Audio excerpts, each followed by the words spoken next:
Welcome back. You know, it was just last week the Carter Center announced former First Lady Rosalynn Carter has dementia. She is the wife of former President Jimmy Carter. The center says they're sharing this news to increase important conversations across the country. Here to talk more about dementia is Dr. Raphael Wald, a neuropsychologist with Baptist Health. Doctor, thank you so much for being with us.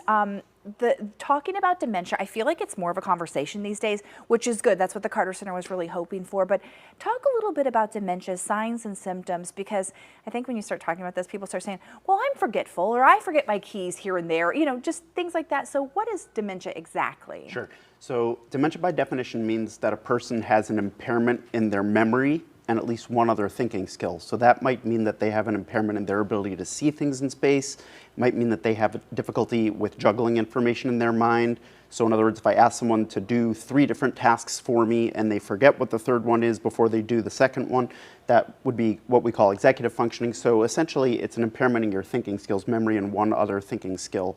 At least that's the definition of dementia. And talk a little bit about the difference between dementia and Alzheimer's. And is there a bridge there? Yeah, absolutely. So again, dementia is a description of a cognitive impairment, a problem with thinking skills, and Alzheimer's disease is a cause of dementia. It happens to be the most common cause of dementia. So that's the reason why you hear that word so frequently, is because Alzheimer's disease is the most common cause of dementia, but there are many, many other things that cause dementia as well. What's a common age to start noticing dementia signs? So it's an interesting question. It's tough to say a normal age, just because with every decade that we age, our chance of developing dementia of any cause, Alzheimer's disease, vascular dementia, or any other cause of dementia, increases exponentially. So from our 60s to our 70s, 70s to 80s, and 80s to 90s, the chances of developing dementia increase exponentially. So you know, when we're in our 60s, it hovers around 10%. As we get into our 70s, it increases significantly, and so on.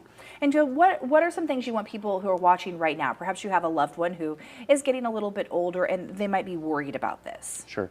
Definitely some changes in your thinking skills are normal as you get older. I always tell people that, you know, you probably can't throw a baseball the same way you did when you were 30. So obviously your brain is not going to work quite the same way it did when you were 30. But the real question is, you know, there's normal aging, and then there's aging which is faster than we want it to, you know, given how old you are, given how intelligent you are. So really the question is, how big of an impairment is it causing? And if it really is causing a problem, that's probably a good time to see a doctor. So let's say you find out, okay, they've diagnosed you with dementia. What can you do about it? Is there any kind of treatment?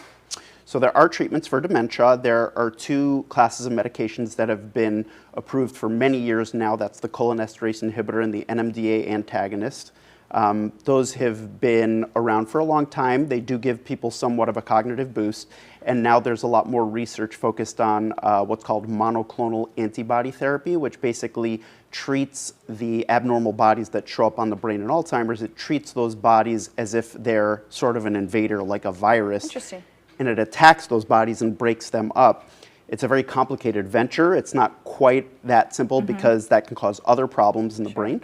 But that's where a lot of the research is focused. And there now are 2 FDA-approved medications that are in that class, the monoclonal antibody therapy class. So we have a total of 3 different classes of medications and 4 total medications that are FDA-approved for Alzheimer's disease. I've got to wrap up the interview, but I want to ask really quickly, what can we do right now? So the most important thing I always say is the biggest risk factor for dementia is increasing age. We can't do anything about that. We're going to get older. But the next most important thing is vascular health. So that means that you should exercise, you should have a healthy diet, and any kind of vascular risk factor that you have, that includes heart disease, high blood pressure, high cholesterol, hypothyroidism, sleep apnea. Any of those issues, you want to stay on top of them. You want to see your doctor regularly and make sure that all of those things are under control. Great information. Thank you so much. As we're starting that conversation, make sure we're talking about these things within our families and with our doctors. All right, let's send things over to Brooke Silverine.